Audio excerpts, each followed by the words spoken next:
So what up guys, I want to do a very quick breakdown of these trades that I took on gold today that I share with you guys on my Telegram and on my Instagram.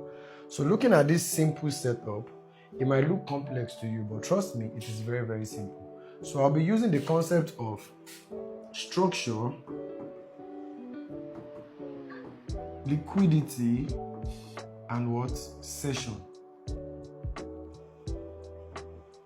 So these are the three things that I'm going to be using to be analyzing this market for you. So looking at this trade, even before actually taking these two trades that I took, you could see that this market is in a clear bullish order flow. So now, after discovering that, that means I want to buy. So looking at this, the next thing I'm going to do is I'm going to analyze my money transfer. So what is money transfer? I'm going to see how money has been transferred as a result of mitigation from one point to the other. So the last money transfer before these guys is actually this point. And what happened here? As you guys know, I'm a very big advocate of what? Protected point. And what is a protected point? Protected point is when market took care of a liquidity and break structure to the upside. That simply means this guy is what? Protected. And whenever it is protected, that simply means the market will come there and initiate the next buy to the upside. So looking at this point, this market took care of this liquidity. So after taking care of that liquidity, it was on right here and it led to a break of structure, which means this guy is what? Protected. So being protected, that is a valid point of interest for us. So having that as a point of interest, this is for this point.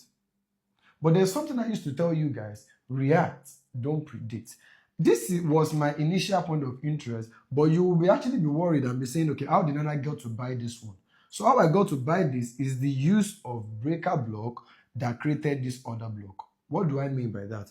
Looking at this internal range structure, you could see this high, low, high, low, high, low, right? So seeing that this guy is actually the last point of supply that was violated by this big impulsive move.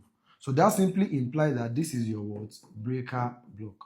And whenever you have a breaker block, this is your what? A breaker block right here. So whenever you have a breaker block and the market violates it aggressively, it is a potential POI for you to say you want to buy from, like I drew here. So now, being a breaker block, what did I do? The market got there.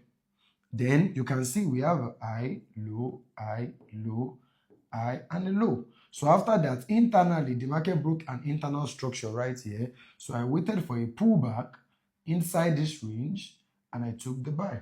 So after taking the buy, this was the target for the buy. And there's something I want you guys to know. When it comes to targets, there's realistic targets and there's anticipated targets. What is a realistic target? Whenever you are buying a range, let's say you are buying from here, the realistic target for this trade is for the market to create a new high. So let's now say you have a higher time frame POI somewhere that you are trying to target. So anything that makes you want to extend your target to this guy, that means that is an expectation. You are expecting. That is not fact anymore, right? So, but as a beginner or whosoever you are, intermediate trader or a pro trader, always go for your what? Your fact target first, your realistic target first. So now that is what happened here. So the market got to where? The realistic